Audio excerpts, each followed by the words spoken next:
guys, welcome to my coverage of the Sundance Film Festival 2021. Now this is my first of at least 2 review roundup videos. If you want more detailed reviews on each or any of these films, simply head to mamasgeeky.com because I have full reviews written out there. Now in today's video, I am going to talk about the following movies. I'm going to talk about CODA, One for the Road, Cryptozoo, The Pink Cloud, John in the Hole, Strawberry Mansion, In the Earth, Human Factors, and Knocking. I am going to have time codes down below, so if there's a specific movie that you are looking for, just hit that time code and it's going to take you right to that review. Again, if you want more detailed reviews, you'll be able to find them at mamasgeeky.com. Now, before we get into this, give me a like, a subscribe. Don't forget to hit the notification bell because you guys don't want to miss out on more videos like this one, do you? No, you don't.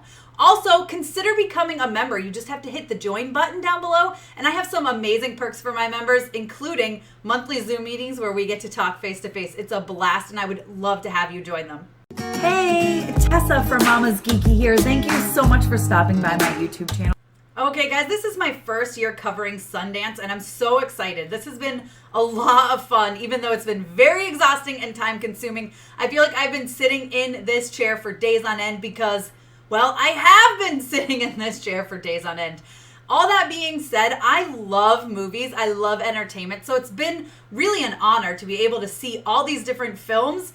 And I'm so excited to talk to you guys about them. So let's get into it.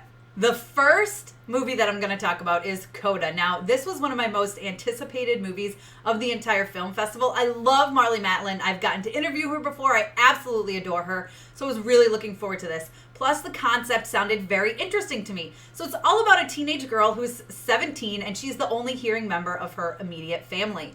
She has her mother, her father, and her brother who are all deaf. So she's been an interpreter all of her life, right? Which can kind of relate to even immigrants as well. So she's just been an interpreter all her life and she just wants to do her own thing for once. And she loves to sing. And it's funny because at certain moments her parents even are like, what if she's awful? What if she sucks? We don't know what she sounds like. I don't want her heart to be broken if she's not good, sort of thing, if you know what I mean. But this movie overall, it really, really captured me. I was intrigued from beginning to end. I loved the story. I thought it was great. There's a little part that I feel like it could have done without. However, I don't want to discuss that because I don't want to give any spoilers. But there's moments that made me cry. There was a couple of moments that made me cry. Honestly, there's one that's a concert, so watch out for that. I don't think there'll be a dry eye in the house when you watch that one, trust me.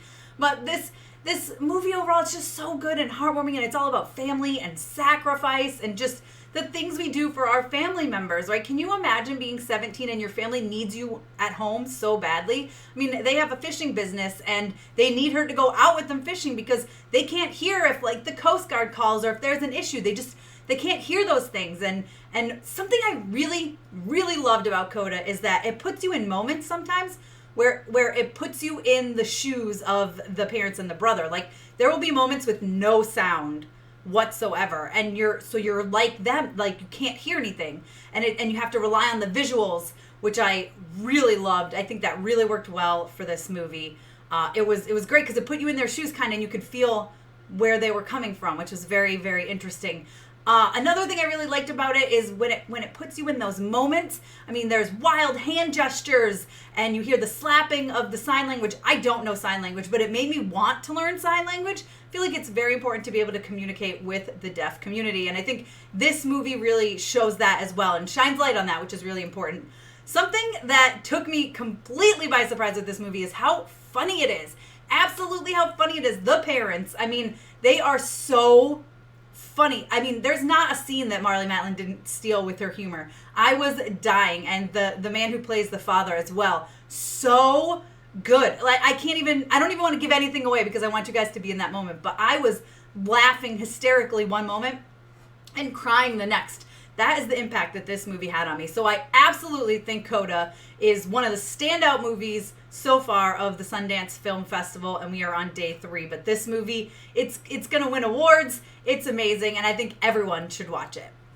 Next up is One for the Road. Now, this one felt a bit long, and I wish it was a little shorter. It also at sometimes felt like 2 different movies were going on. Neither one a bad one, but it was a little too much for me, and it took me out of certain moments where I wish I had been able to stay in. Now, This movie is about someone who is dying. He has found out he has cancer, and so he calls his longtime estranged friend and asks for some help. His friend is in New York. He's still in Thailand. He asks his friend to come to Thailand and basically drive him around to deliver items that he has kept from certain exes. So he's having that goodbye with them, and something I really like about the story is that every time he says goodbye to someone, he deletes them from his phone, from his contacts, so that it whittles down to who's left. And I guess he explains that he had made some phone calls, but the people left in his phone at the beginning of this film are the people that he wants to say goodbye to in person and have that conversation with that person, get some closure, not only for himself, but for the other person. He does mention that his father died of cancer. This is very early on. It is not a spoiler. Died of cancer, and he didn't get to have that goodbye. And so he knows the pain that it can leave with the people left here on Earth. So he wants to make sure that everyone gets that closure. Here's my issue with it. It's a great movie. It really is. I really did enjoy it. However, with the last about 45 minutes to an hour, it completely changes. We go almost completely into flashbacks, which I'm not normally a fan of anyway in movies unless it's done perfectly. And this felt like it took me out of the moment, and I just really wish I hadn't been pulled out of the moment like that. Now, whether that means putting the flashbacks much earlier on or making them much shorter, because I'm not kidding, like some of the flashbacks are like 20 plus minutes long, and you're like, okay, but I thought I was in this story. And I understand the reasoning for it. I absolutely do. It definitely brought more power to this movie, but I just wish, I don't know, something was off there about it. Still really love the movie. Still really think it's worth watching. I highly recommend it to everybody, but there was just something off about the pacing towards the end. But overall, this movie is about heartbreak, love, friendship, and yes, I was shedding a few tears at the end, but I mean, that's no surprise. I cry at everything. You guys know that if you've been around here long enough. All right, I gotta say, One for the Road is definitely worth watching. Here's the thing, though. The one guy is a bartender, boss is a bartender, and it made me want to try some of his special drinks watching him make them because they did look delicious. All right, let's talk about Cryptozoo. The main reason I wanted to watch this movie, I saw Michael Cera and I said, I'm in. I want to watch it. I love Michael Cera. Well, it's an animated movie. It's definitely adult animated. Let me get that right out there. This is not for kids. There's nakedness and sexual things and a lot of violence. But Michael Cera is not in it very long at all, which was a little sad because he was the main reason that pulled me in. However, this movie was so bizarre and so weird, but I really liked it. I was surprised because I thought at first, oh, this is super uncomfortable. I mean, it starts off with like naked animated people and they're doing things to each other. And I was like, I don't know that I can watch this. It was awkward and uncomfortable. But once you get past that first 10, 15 minutes, this movie becomes really, really good. And it's kind of all a lot about accepting others, right? So it's about cryptids that are basically those mythological creatures, okay, like centaurs and gorgons and unicorns, and this movie shows that they're real and they're being rounded up. Well, they're being hunted by a certain group of people, and then there's other people who are trying to round them up and save them, bring them to a sanctuary that they have titled the Cryptozoo, kind of to make it more acceptable, like it's a zoo where you can go and look at them, but really it's a sanctuary for them to make sure that they are safe. And so the story is very interesting as they're hunting down certain cryptids, and towards the end it gets a little wacky and a little crazy. I mean, it's wacky and crazy the whole way through. There's certain moments that are a little uncomfortable, but the end is like a whole lot of violence, but I kind of loved it. It's like action-packed. So I want to say it's probably about the last half hour is pretty action-packed, and you're like, whoa, what is going on? Okay, I'm kind of here for this.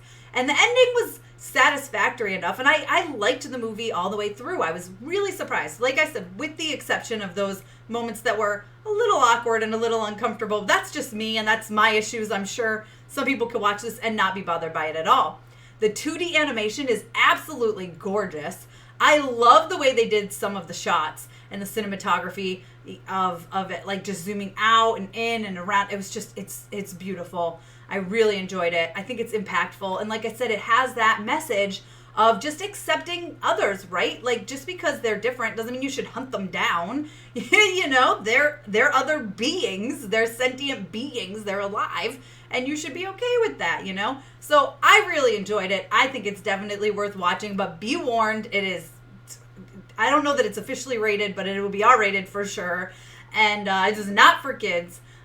It reminds me kind of like what you would see in an Adult Swim. So I'm here for it. I really enjoyed it. I was intrigued the whole way through. I couldn't look away, and I do recommend that movie. Next up is The Pink Cloud. Now, I've got to be honest, this movie hit a little too close to home for me. It is about a pink cloud that is out in the world, and it's very, very toxic, so nobody can go outside. Everyone is quarantined to live inside. And yeah, that sounds a bit familiar, doesn't it? Now, this was actually made pre-COVID, which is very interesting because they got a lot of it right. The loneliness of being inside, the way you kind of get driven a little crazy and you long for connections with others.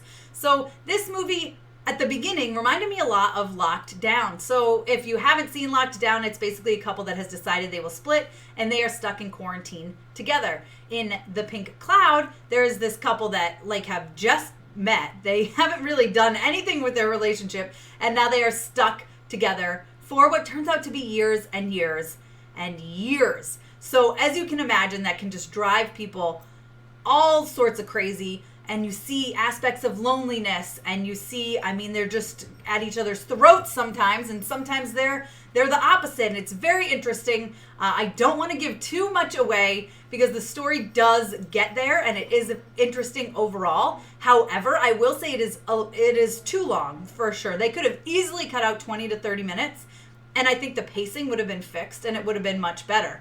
That being said, too, it's actually really beautiful. Lots of parts of it are very beautiful. Now, it's mostly the same setting, which, as you know, a lot of people can say, and I've said it before myself about movies, it gets old. You know, you want a change of pace. Obviously, in something like this, that's very hard to do since they are stuck inside. But what's beautiful about it is when they look outside the pink cloud, it's actually quite gorgeous and very pretty. Of course, it's toxic and deadly, but it is pretty to look at. And I like those scenes where they show the outside from the inside. But, I mean, it touches on loneliness. They get a lot right. I think maybe it's a little too close to home right now, and that's why it didn't 100% hit with me, and it is a little bit long. However, it was pretty good in the ending. I'm indifferent on, okay? I kind of like it. I kind of don't like it. I feel like I want more, but I'm kind of satisfied. It's very weird in the middle. I argue with myself over it a few times, and I'm not sure where I land. So if you end up watching The Pink Cloud, let me know how you feel about the ending, because I'm so back and forth about it. Next up is John and the Hole. Okay, you guys, John and the Hole was another one of my most anticipated movies for the Sundance Film Festival, and while I did enjoy it, I don't think it met the expectations that I had for it. Now, this movie is about a boy who, well, he decides to drug his parents and his sister and throw them in this hole that he found. He found a hole which was originally being built to be a bunker in his backyard, and they gave up on building the bunker, so it's just this deep hole. It's way out there so that he can just throw him in there and nobody will hear him. Now, he's doing this because he's a greedy little brat and he wants, like, freedom. He doesn't care. He doesn't like how his parents treat him, and he's just going to throw him down a hole. And, well, at least he does go by and he feeds them. He drops them some fast food and bottles of water and blankets, but when it's pouring rain, he just leaves them out there in the pouring rain, which, like, was kind of mind-boggling to me. But I am very indifferent on this movie because there are parts of it that I really enjoyed.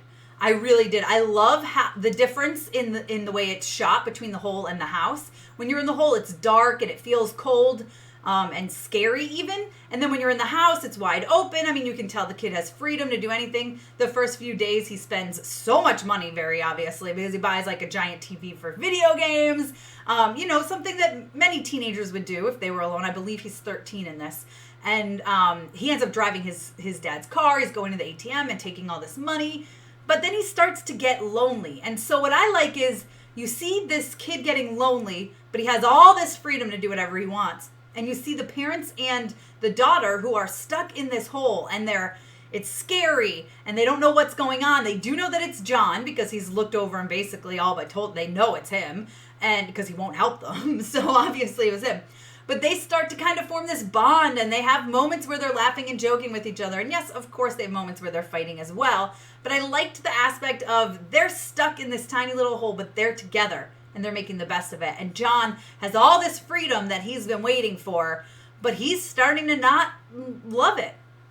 The thing I really don't like about this movie is it's supposedly a fable. It cuts back and forth between this movie, this main story, so to speak, and every once in a while we get a glimpse at a little girl and her mother. And at first she asked her mom to tell her the story of John in the hole. So we're like, okay, I guess this is just a story that the mom is telling, or maybe it's a true story that's been told over time. We don't really know. And every time they cut into that, you're kind of like, why? Like, it takes you out of the story. It messes with the pacing. It messes with the flow of the movie. And I don't think it was necessary. And then it just gets really weird. I don't want to give anything away, but the second to last time we see that little girl, we're like, what is happening? Why is this even, like, it's just very bizarre. And I didn't feel like it tied into anything, at least not well enough to need to be included. And especially the last time we see her as well. The ending threw me off a little bit. Just as a mother, I feel like I would have reacted much differently. But I digress, and we'll leave it the way that the filmmaker wanted to leave it. It wasn't a bad ending. It just felt weird. And I also feel like I never got any answers, which was a little frustrating. And I tell you, I wanted to slap that kid, John. He just felt so entitled and greedy. And I just didn't like him as a character. And I think that didn't help with the movie as well. Now, I mean, for me, it's still a middle-of-the-road movie, you know, probably a 3 stars out of 5. Yeah, it's worth watching, but I just expected something more. I don't think this movie has a lot of direction. I don't think it knows what it wants to be. You know, is it horror? Is it like a dark comedy? Is it, like, what is it? And I don't think it ever found something. It never picked a genre, which was a little frustrating because it definitely could have been one of my favorite movies of the festival, and I really thought it would be. And it just fell flat on that aspect, but it's still an all right film. Okay, guys, now let's talk about Strawberry Mansion. This one was on my radar from the beginning. I thought, well, this sounds interesting. It was the synopsis that sucked me in that. In the not too distant future, the government is taxing our dreams, and when an auditor shows up to audit the dreams of an older woman, he discovers a secret which gives him a chance at love and escape. Now that is basically the synopsis we were given for this film, and I thought, this sounds interesting. It sounds like it's going to be a little weird. I kind of love the whole dream thing. I mean, think Inception. I'm kind of here for it. So what is going to happen in this movie? I was here for it. But then when I sat down and watched it, it exceeded all of my expectations. From the very first few minutes, I was completely engulfed in this movie. I never got distracted watching this movie. Quite often during Sundance, especially being at home, I will pause it to go fill up my coffee or get a drink or go to the bathroom. This movie, I didn't move the entire time. I had my headphones in and I was just sucked into this bizarre and strange world that I ended up completely falling in love with. Yes, this is a little bit of a love story. It's a little bit of action and it's a whole lot of bizarre. It's weird. It's strange. But what happens in it is so good and it feels believable, right? Like it's in like 2036 or something like that. But it feels like, I wouldn't be surprised if the government was like, we're going to tax your dreams. You had this big, I think there's like a bison or something in the lady's dream. And they're like, well, that's like, had this much money is a bison in your dream. So you have to tax it this much. And you can actually see it calculated on the screen, which was very interesting. So basically what happens is this auditor shows up and it's this old woman and she's got 2,000 VHSs full of dreams that he needs to sit down and watch. One thing I thought was really interesting is the like headpiece that he puts on in order to watch the dreams. It's clearly like a homemade box with things on it, but it's very interesting and I kind of liked it. I enjoyed it. I was like, most people you'd look at this and go, what kind of special effect thing is this? You could have easily made something that looked cooler, but it just worked for the story because the story was just so bizarre. Now, when he's inside one of her dreams, he sees something weird. It's glitchy, and he's not sure what's going on. And when he asks her about it, she reveals this major secret, which I don't want to tell you guys, but also very believable. And, oh my gosh, it made the whole thing clicked for me. And then he starts to hear weird things, like they're eating dinner, and he hears a sound, and he says to her, did you hear that? And she's like, no, I didn't hear anything. Maybe it's just the pipes or something like that. So as this movie goes on, it gets weirder and weirder and weirder. And I mean, there's bizarre things, not just in the dream world, but there's like people with like wolf heads and there's talking bugs and there's a lot of spiders, which I was not here for at certain moments. Ugh, I hate spiders. But there's all these like creepy things that it makes it very suspenseful and intense. And I really, really enjoyed that part of it. I was very eager to know what was going to happen next. And the way towards the end, especially as they tie together the real world and the dream world, and it goes back and forth. But the way it goes back and forth works. It's intertwined perfectly and seamlessly. And it works. It's the best way to describe it. It really works. Towards the end, you get everything wrapped up in a neat little bow, and it all makes sense. And I love that. I love that they tied every single thing up. I want to talk about it, but I don't want to give spoilers. I've just got to say, I was very pleasantly surprised. This is definitely one of my most favorite movies of the Sundance Film Festival 2021 so far. Very surprised that I loved it so much, but I did. Next up is In the Earth. And this movie sounded interesting to me from the beginning. However, it just didn't meet my expectations. It's not to say it was a bad movie, because I did enjoy it. I just think it was a little too long. It felt like there wasn't a lot of purpose to it. The story was a bit mixed up, and the pacing was just off because of how long it was. There's basically these people that arrive, they're going to be out in the woods, and then somebody like captures it. It just becomes crazy. And like all this stuff is going on, and it relies really heavily on this mythology of this creature and what's happening, and there's twists and turns, and there's trippy moments with lights flashing ridiculously. And I liked it. I did. The visuals were great, more or less. There's a little bit too much of the flashing. I feel like it relied really heavily on that, especially as we got towards the end. But I liked the ending. I did. And I liked the middle. The beginning felt a little slow. It was, once I realized where we were going, I was like, why did it take so long to get here? I wanted it to go quick. Now, I love gore. I'm sure that's something you know about me if you follow me. So there was some gore in this that even was almost too much for me. I had to look away. And I think I audibly was like, like I thought I was gonna vomit a couple times. It was so gross. There's an infected cut that I'm gonna have nightmares for that. That vision is gonna live in my brain for, I don't know, too long. But all that being said, like I said, it's decent. It's good. I wish it had gotten to its point quicker. I think it relies a little too heavily on the mythology, and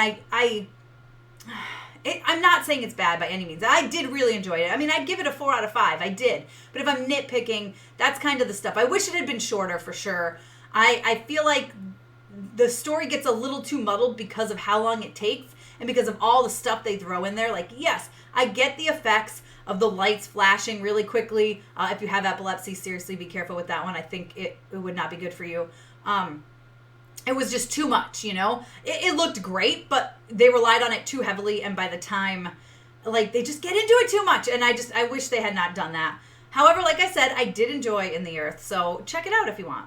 All right, let's talk about Knocking real quick. This is one that intrigued me from the beginning because I do love a horror film, but I especially love an indie horror film. Sometimes big budgets can kind of ruin a horror movie, and I felt from beginning to end like I was really in this intense moment. I was going along with this main character, and you don't really know, is she crazy? Is she not crazy? Like, people are saying she's crazy. They don't hear knocking. They don't know what she's talking about. And she is hearing this constant knocking and gets it in her head that somebody needs help. She figures out the Morse code, and she's just really going all over the apartment. And people are like, this girl is nuts. You also find out that something has happened to her, and she's been on medication. She was in a psych ward at one point. So you're kind of wondering, is she crazy? Is she not crazy? And it's one of those movies that keeps you guessing all the way from the beginning to end. And trust me, the end is a huge payoff. And it was such a good movie. I was completely engulfed in it. Actually, at one point, my daughter knocked on my office door, and I jumped a mile. I was so in it because of the knocking. It got to me. I think the suspense is there. There's maybe a little bit of a pacing issue. It probably could have been 10, 15 minutes shorter. But overall, it was really great movie. If you love horror, if you'd like to be kind of on the edge of your seat and wondering what's going on, I guess it's kind of more of a psychological thriller than a horror. But it got me. It got me good. And I gotta say, like I said, the ending is a payoff. So I really, really enjoyed Knocking. I am going to briefly touch on Human Factors because I did watch an hour of it. However, if you don't know, at Sundance, you only have a limited amount of time and a limited time where you can watch certain movies. This one, I got an hour into it and I thought, I need to bail because it was not going anywhere for me. I didn't understand what was happening. I didn't understand the why. Why am I watching this? what's going on here. It wasn't that interesting to me, and I needed to bail in order to make sure that I could see other movies that I really wanted to watch. Specifically for this one, I did bail so that I could watch One for the Road, and I'm really glad I did, and I'm really glad I didn't miss that one. All that being said, if you want to check it out, check it out. I really can't review the whole thing because I only watched about half of it, but I'm just giving you guys a heads up. In full disclosure, I watched an hour of it, and I was bored. I didn't know what was going on, and I know several other critics who felt the same way too, unfortunately. All right, guys, I hope you enjoyed my first review roundup for the Sundance Film Festival 2021. Like I said, there will be at least one more video, so stay tuned. But right now, I want you to tell me in the comments which one of these movies interests you the most, based off of my description and review. Again, if you want more detailed reviews of each of these films, just head to mamasgeeky.com. I have them up there as well. Of course, I would love a thumbs up, subscribe, hit the notification bell so you don't miss out on those other Sundance videos, as well as more stuff that I have coming. And if you'd like to join, like I said, you can join the membership. You can check it out and get all the details just by hitting join. But once a month, we do a Zoom face-to-face meeting, and it's an absolute blast. We always have so much fun. I'd love to see you be a part of it. You can follow me over on Instagram and Twitter. I'm at Mama's Geeky over there. MAMASGEEKY. Thanks for taking the time to watch this video, guys. I'll see you next time.